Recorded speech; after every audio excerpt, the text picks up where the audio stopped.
Welcome to this new episode of Unleashed. In the previous episode, we talked about change management in the development sector, specifically around conceiving a larger solution, specifically around transforming inventions to innovations, specifically around transferring the ownership of the design and ownership of the development of solutions to the communities which are going to benefit from that. We also deliberated about involving different stakeholders and balancing their objectives effectively. In this episode, we continue to have deliberations with Pavan Mamidi, Shiv Kumar, Dr. Lingaraju, and the range of topics vary from building the right aspirations to ensuring adoption, to managing multiple stakeholders, to building institutional ownership of the change with the communities, to taking success stories to other communities. And underlying all this is empathizing and maintaining the dignity of the communities which participate. Many communities and the people within those communities have very limited exposure to the larger world. They have accepted their status and conditions. Building aspirations is a very critical step to expose them to the potential of the change, the potential of the improvements that the change can bring to their lives. Building this aspiration builds a sense of purpose and builds a goal they can reach to. It's very critical that these communities are educated on multiple aspects. Even within sophisticated corporates, as we reflected in our earlier episodes, we bring in influencers, we bring in other consultants to probably help organizations get inputs around new ways of working, get inputs about new ways of transforming their own businesses. So even in the development sector, the governments, the academicians, the NGOs, they need to build these aspirations, plan ideas about how the societies or their lives can be transformed. Here are my reflections with Pav. A lot of my role, partly through this, partly through any other work, do a lot of other good people who have that ability to write and teach and all those things, is to build those aspirations. Many times, like when I bring let's say an AI as a opportunity in a company, many of them don't even know what is the potential. Yeah. So the potential aspiration, that potential of what kind of life you could potentially have. Yeah. What are how you could have a more equitable society, how you could have a better quality of life, how you could have better health, is an aspiration that has to be planted. That's right. I think partly governments play the role. In corporates, we have influencers coming in, playing the role, certain key people within the company playing the role to educate, saying this is the potential of where we can be. And therefore, now I have an aspiration to get up every day and saying, what do I do? So even building aspirations, sometimes your own goals, aspirations are misinformed. We're not well educated. So your goals are therefore limited to what you're exposed to. That's right. I think there is a lot of educating the society Without a doubt. And in development sector, are anything happening like that? I think people like you, what you are doing, and I think you work with the Nobel laureate as well, how they are educating the larger masses to talk about what is the potential and what is the aspirations they can have. Only then the demand comes. No, you're very right. You're absolutely right about that. And there are aspirations which need to be cultivated. Correct. We don't do that sufficiently. So one big failing has been to promote the aspiration of equality, gender equality. And as a result, what has happened is a lot of the patriarchy is also exhibited by women. Correct. That's a comfort zone. Yeah. So we study, for instance, mothers-in-law.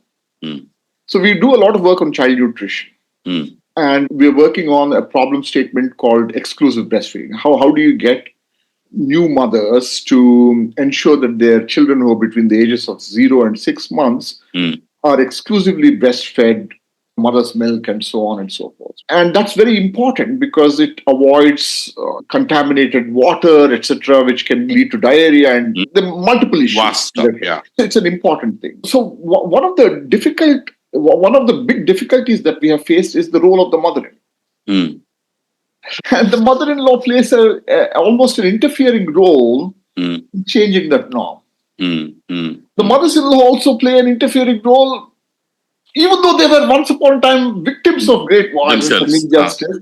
They don't extrapolate that to the sense of injustice to a new situation where they're now in positions of power.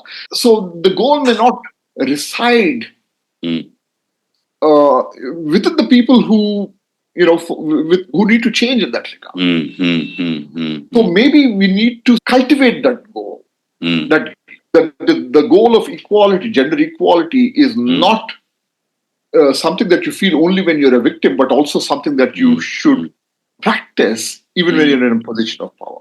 And so that's one example that comes to my mind.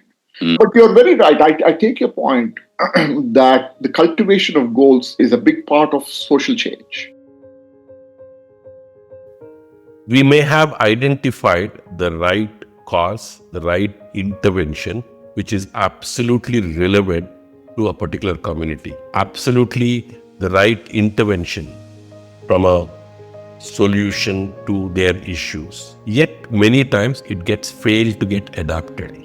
Here are my reflections with Shiv on how they took up a project of providing HIV vaccination to sex workers, but that adaptation required for them to work on the wider structural challenges of these workers before they could actually implement it. And once the structural issues got effectively adapted, each of the sex workers themselves became a change leader, ensuring wider adoption of not only the HIV, but the structural changes the Shiv and team had brought together there. I think the other success story I would talk about is how we were able to change the lives of sex workers, female sex workers, right? One of the most marginalized. Being a woman in this country is tough. Being a woman and a sex worker, you are the bottom end of the society. You are considered not even a human being, right?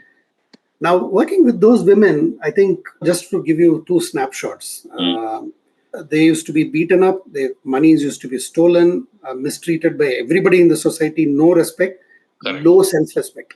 Because how will any human being operate in that, right? Correct. From that point onwards to becoming a national coalition, where they have replaced me in the national government body as an advisor, and 180,000 of them have their own bank and completely self-sustaining operations on health.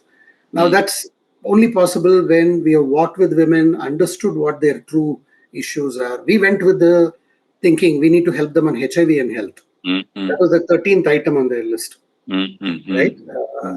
Once we addressed the structural issues and the underlying issues, built the confidence, the women got confidence. The minute they got confidence, they were then demanding what next. Wow. Right?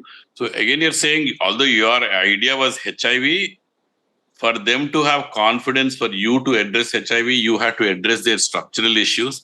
And this is a great change management story again. The solution finally went something else, that you had to probably get them more self-sufficient, self-sustainable, and therefore the HIV could be addressed. We ensured 98% of them got Aadhaar card, not 9800. Everybody got a ration card, everything. And then we quickly realized we were doing one-on-one transaction with every one of them. I quickly realized that one sex worker said, I also helped that lady get her. Then I said, oh my God, we are not using the power of the network of what women can do. We are treating them as individual beneficiaries.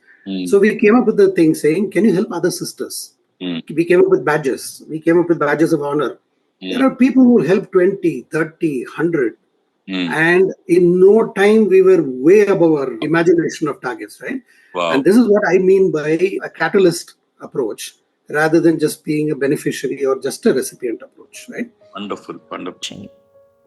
A similar example is provided by Pavan on how they had to empathize, make the recipients a part of the solution building, a part of the solution design, more in terms of adapting the solution. And he talks about an example of iron supplements to pregnant women and how they had to understand the wider challenges and together come up with a solution, which then the woman could make it as a habit to take iron supplements.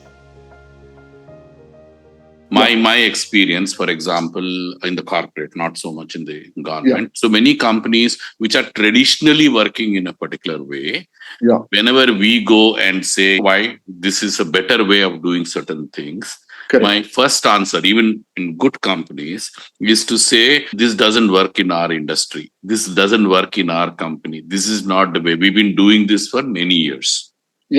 It's a dramatic change. And there is a resistance to that kind of an idea itself, saying absurd. I've not done this for 25 years. I think even in sometimes in the social sector also, many things are conventionally not. You introduce toilets. Toilets, and there is a system in the villages. I think I remember talking to you about encourage people to say this is the new way of sanitation and hygiene and those things. They'll say perhaps we never done that for years and we have divisions in the village. And maybe it's very fascinating to just take an example like that and say how change was brought in, because merely you can't build 1,000 toilets and expect things to be changed. That's right. And I think that's an excellent point. What I said earlier, it's also highly likely that you can swing to one side and then that side becomes the status quo, and that there's no innovation and there's no invention either, right? I mean, I completely agree with you on that. So you need to somehow strike a balance between adoption and the inventiveness and the innovation. And that is, I think, a critical balance, right? You got to be pragmatic about it. Now, how do you get new ideas to be adopted is a great question, right? So one of the sort of the methods that we try to adopt, and of course, building the requisite trust, communicating that effectively, or perhaps even teaching that is an important part of this. But trust is a huge part of that, right? There is another technique which, that I can suggest, which is an interesting one and which seems to work great wonders for us. And that is to get the potential users involved in the inventive process. So it's not a unidirectional transmission of knowledge from the inventor to the user, but rather the user also becomes an inventor. And this whole theoretical framework for user innovation, there's this guy called Eric von Hippel at MIT who has been advocating it for years now, right? How do you because the users seem to have a tacit understanding of the problem. And by tacit, non-verbal experiential understanding of the problem. And having that understanding of the problem, which really is a certain kind of an acquaintance with sticky information, and this is again an expression I use from Eric von Hippel, is critical in finding the solution to the problem. So getting them involved in the inventive process really reduces the transaction cost in the adoption of the invention itself. Now, why, you might wonder? The moment they get into the inventive process, the user gets into the inventive process, they expend a certain amount of labor. And when you expend labor, you gain a certain kind of an ownership over the idea. This is the classical Lockean theory of property, right? Labor is the root of property rights. And property is about ownership. So when I expend energy into a particular activity, I become much more of an owner of that. I feel a greater ownership of that idea. And so inviting them to participate in that co-production process, I think is a very nice way of not only giving people, the users, the dignity, because now they feel that they have found a solution on their own, or rather they have contributed to the solution, but also in the adoption of the new idea. So I think it's a joint journey between the users of technology or the invention and those who come from the outside. I think that's something that needs people coming from outside come with an idea.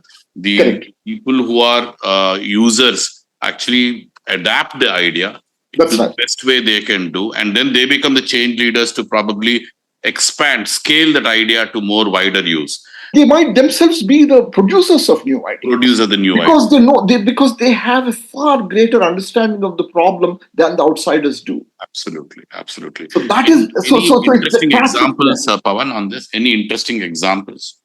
There are several, right? We encounter this all the time. Whether it, for instance, when we think about trying to get greater adherence to IFA pills on the ground, for instance, you have pregnant women who suffer from anemia and so on. A lot of these insights come from conversations, the ethnographic conversations that we have with subjects on the ground. And those become integral to the invention. So, for instance, why do pregnant women not adhere to the regimen, the IFA? They're striking and stunning barriers to the adoption. One is she's already pregnant and she's already enduring a certain kind of a physical hardship, right? There's the problem of nausea. There's a problem of forgetting to take the tablet because you have so many things on your head. Time scarcity is a huge problem for women because they do much more than the man in some sense. And so now you can't just stop at the point where you say, oh, iron pills are going to solve your problem or IFA pills are going to solve the problem and leave it there and expect folks to just adopt. Unless you have those conversations and tease out the tacit information barriers. The elicitation of this information is critical to the process of innovation. Right? Unless you're a part of that journey, unless they're a part of that journey, you're not ever going. And ethnography is essentially about the dissolution of the otherness, the othering. They're not separate people from us. We are them. And they are us. We are all the humans in it together, right? So unless you have that transaction, that information does not get elicited and that information does not get factored in. One of the inventions that CSBC came up with was a simple idea of a calendar as a goal tracking instrument. Calendars have been around for a long time, but the adoption of a calendar itself is interesting, right? So we created a calendar with little squares where you could scratch off a square and it reveals the picture of a child, and that becomes a sort of a micro incentive for the pregnant woman to remember to take her pill. And that seems to have produced wonderful results, right? So an understanding of the problem is not distinct from the inventiveness itself. An understanding of the problem is the inventiveness. And the user already has that understanding, and because they're sharing that understanding, they're a part of the inventiveness. Having successfully delivered a solution of river rejuvenation and started implementing it in one location, created naturally pull from other locations. One aspect we reflected with Dr. Lingaraju is that the solution which was so effective in one location, in certain terrains, had to naturally be adapted in a different terrains, but therefore even before it was adapted or accepted in a different terrain, they had to, with their own resources, with their own funds, had to create pilots to prove that it works in a different terrain before the local governments as well as the communities accepted it as a possible solution in their area. In another instance where the terrains were similar, there was a natural pull for a similar solution. Yet, it had to be locally adapted, locally customized so that the ownership of that change lies with the community. In parallel to all this, the building of youth leaders, building of change leaders within that community through the Art of Living YLTP programs was critical. And in the case of Tamil Nadu, with that kind of a thing, nearly 30,000 women worked on the program, which the community jointly designed with Dr. Lingaraju. Here are my reflections with him. So now from here, you said Tamil Nadu started showing interest. Yeah. When we were doing this Kumadvati Art of Living has gathering of all different states and all that, these Tamil Nadu people approached to that there is water conflict and all that. Gurudev said, here also the problem is there. You also do it. So they took me to Vellore, where Art of Living teacher was there, youth teacher. And I selected one area and prepared the plan of action. and they sincerely implement. There also in the beginning they were protesting because they wanted to lift water from some other river and also put it into their thing. Then when I just explained them, yeah, later on they, and also the water purification teacher was very good in attracting the people, mobilizing people, especially ladies. In Tamil Nadu, more than 30, 40,000 ladies have worked for this river, and they did the hard work. They prepared, they dug the recharge wells and prepared some cement rings, etc., to make the water flow into that, and all that was an excellent thing that could happen. And there, the land use is not as bad as ours in this Kumavati. More forest area is there, more rural area is there. And it is a downstream of Polar. Polar starts in Karnataka, it's in the downstream. So there is an accumulated effect of flows. So it has become a perennial now. And Prime Minister got that information, he tweeted. The defense minister had visited twice, and all this made more popular there. And the work is going on in different areas. Now it is the time to replicate it. And also, this kind of methodology, what I did in this shorter terrain, is not applicable in the floodplains or the. We have diversified geological and climatic conditions all over India. This vision is entire India. And we have our auto-filling existence everywhere. People are enthusiastic. They want to replicate. Correct. For that, we need to, as auto-filling, we can create some models for different terrains. We did some work in Uttar Pradesh. Uttar Pradesh is a floodplain. The water comes from the Himalayas and it floods. But there also the land use is so much changed. Every area has become a wetland and started pumping tube wells up there. And there also the water table is going down and the river flow is also getting reduced. Either there will be flood or drought. Correct. That kind of situation is happening in the Ganga basin also. So I had an opportunity to visit one river there, Kosi of the state, and I could innovate a method of harvesting the base food because where the formations are sedimentary, the layers of sediments only, you can't even see a rock outcrop there, except in the upper Himalayas. We don't get that. It's the layers of clay, sand, silt, so many varieties. Thing. So the water will not easily percolate. Whereas one time it was all part of trees, salt jungle and all that. So varieties of trees were there. And that those trees were making the water to percolate. And the water table was at a shallow level. Now they have cut the trees and all area has become either paddy field or sugar cane. But factories are there. So now that what natural percolation is not happening. Oh, the whatever the rainfall occurs and the water from the upper Himalayas, it flows. So now our idea to rejuvenate the rivers, we have to convert that flood into groundwater. So for that, I am myself with some of my friends who are scientists. We went there and explored how we did some geophysical survey because it is not like this area where we can map it so easily. It is a layered formation and we use the geophysical equipment and found what thickness sand is there, what thickness clay is there, like that. And we could plan across a stream. There we did some investigation and we came out with a very simple, cost-effective method of creating a subsurface dike.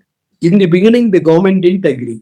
Then, when I convinced, scientifically explained the IAS officers, they said, if you are so much interested, you do it at your cost and show. So somehow we got some donor and we did it and showed the result. That area became a safe zone. It was declared as overexploited. The result showed the water level raised there.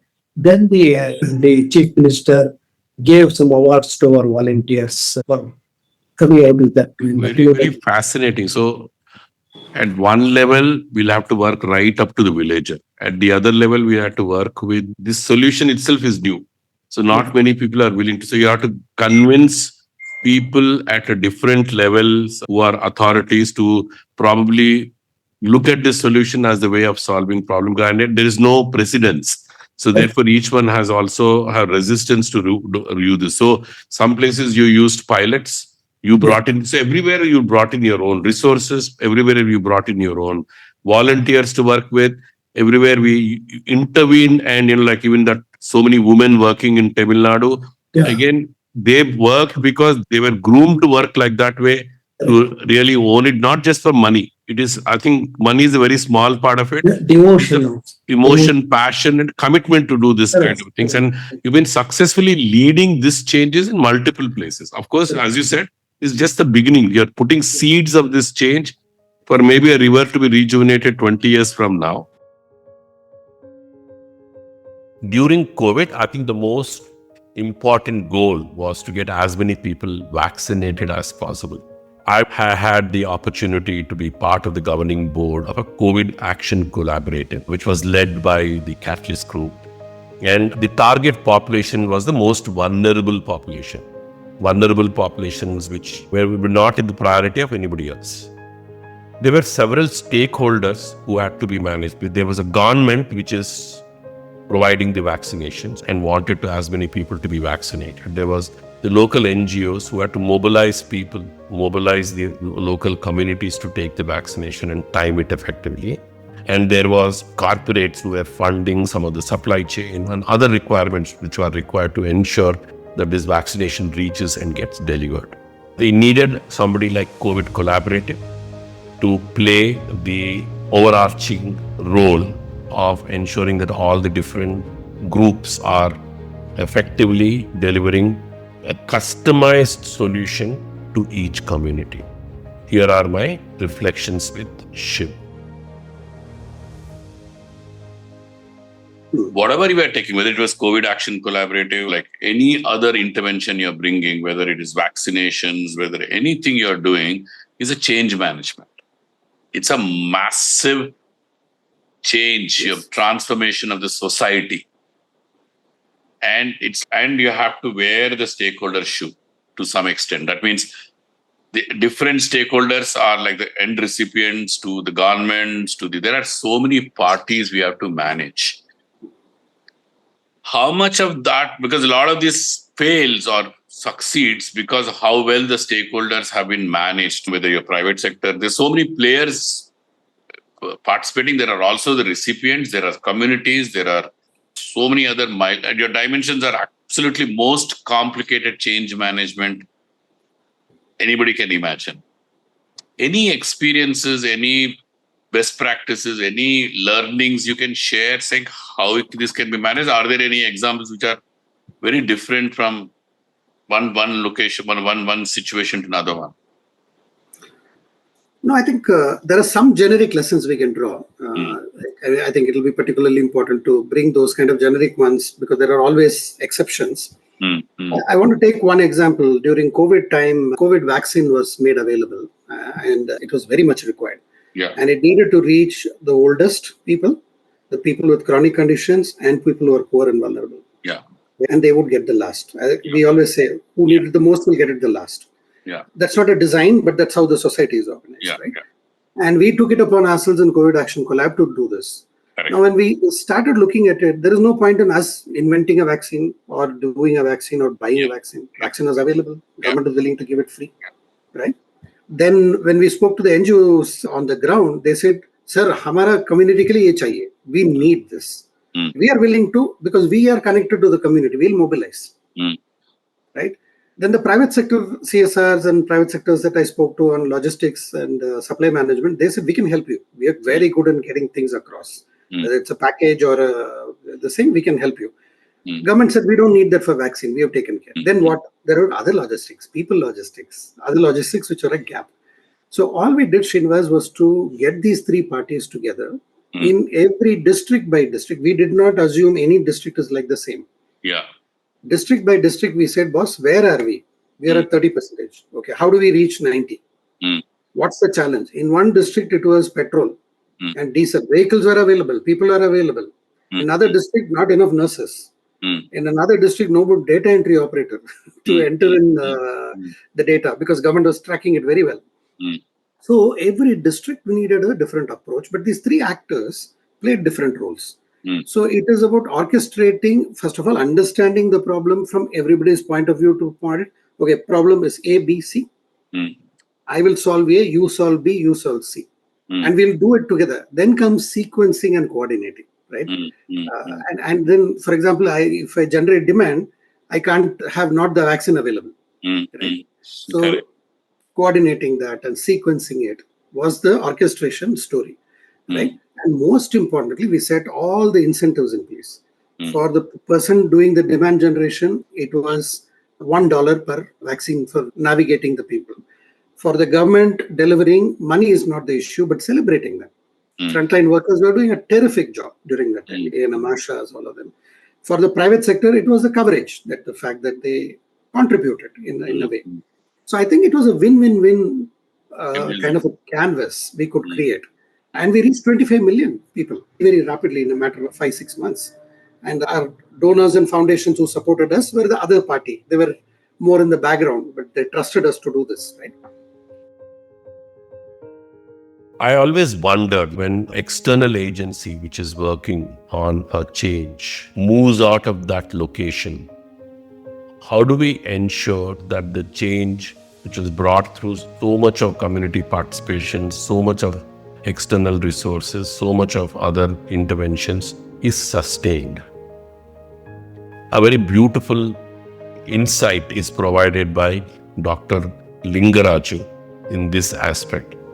The foundation for all this is that the solution has been owned by the community. The benefits have been experienced by the community, and then the community becomes the protector of the solution and also enhancer of the solution, even when external parties or external organizations which are involved in move on to the next location. Here are my reflections with Dr. Lingaraju. My question is slightly different, saying, are there again sometimes once you move away, somebody else will come pull out the plant, put some other manual structure there. So in this greed of the modern world, Yeah, I know. all this good work will go away again. Yeah, So how is that prevented? in the beginning, they were afraid. They thought we will take away the water. So they smashed our material and all that. Later, they realized, and all that work we have done is benefiting them. Mm. One. Number two, it is in the streams, Mm. not in the public property. That way, in fact, in the beginning, some contractors snatched those material that we had put there for road making and all that kind of thing. Mhm. Also happened in the beginning. But Mhm. later, people, when they realized, it stopped. That So kind the of village themselves are protecting it. Village themselves are know the benefit of this. they're happy. Wonderful, wonderful. The whole approach to any intervention has always been approach of giver versus taker. Yet in this whole set of the last two episodes, we talked about the ownership of change.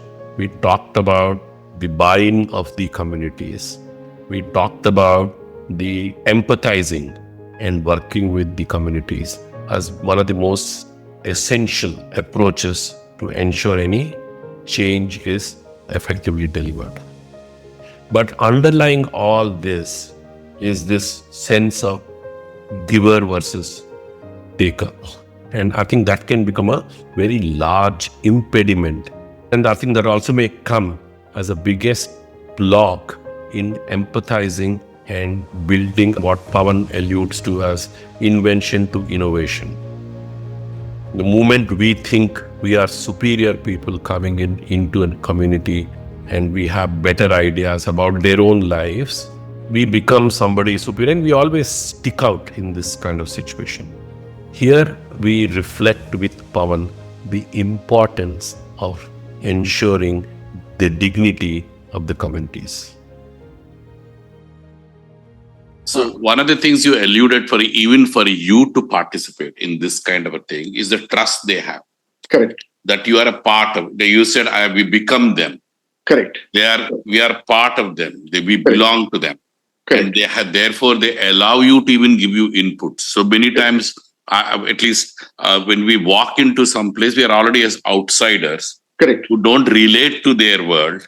Correct. They are bringing in ideas from elsewhere, but it is not a part of their world. Correct. So I talked to a very good friend of mine who runs a place called Catalyst Group, which is also a lot into social development area.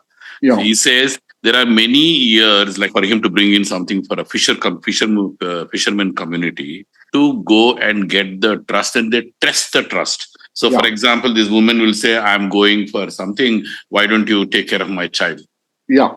And he had to hang around doing that. Yes. He's seen as a part of the community. Yes. And when they see that this person is investing into them. That's right. And that's when I think the inputs they were bringing in to improve the community were more acceptable to them. That's brilliant. Absolutely. That is exactly what I mean. And that's a great illustration. Of what I was saying. But let's also admit to another thing. And, we are indeed privileged. And when we go there, the privilege shows. Let's not try and... We can't completely dissolve the otherness. And we can't be dishonest about that either. Wearing khadi clothes and going into the field and carrying a jola is not sufficient to cut it. Absolutely. You can see through it. So what do you do in such a situation where it is almost impossible to completely dissolve that othering? So an example that you provided is a great example, because then what you show a human side to yourself, that you're able to participate in an activity that they engage in ordinarily, and that you're no different from them. Right. One technique that it's not a technique, but it's a human thing that one can do to build the requisite trust is to share your own vulnerabilities. And to not go as a sort of a moralizing agent, but to say that you're also fallible in many different, maybe you have a different set of problems, but perhaps when you share your vulnerabilities, you become more human.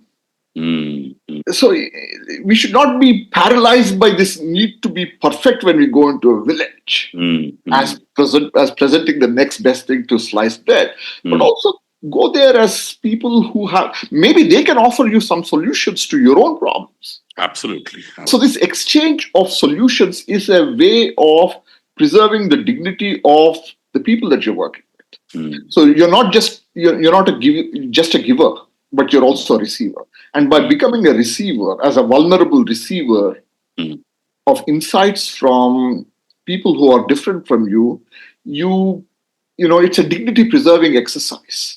And the preservation of dignity of the people that you work with is critical to building the trust. Otherwise, that gap between yourself as the external person and the people that you are hoping to serve is never going to be reduced. So this episode is all about building the right aspirations, making them imagine a world outside their own current world, imagine a better life, better communities. And I think there is a role different people have to play: governments, NGOs, academicians, writers, thinkers, to build the right aspirations so that people have a better goals to grow into. Yet, there may be many structural issues, like Shiv had alluded in this, which need to be addressed even before what is fundamental change may get adapted. Every successful change, many times done elsewhere, needs to be localized, needs to have a local flavor, needs to get adapted to that environment before it is successfully delivered. Having built the ownership, having showcased the benefits, having transferred the solution to the communities ensures that the solution is protected and the change continues to grow within those communities. And last but not the least, the dignity of the communities has to be ensured. Then and then only we can bring the transformations we are all working towards.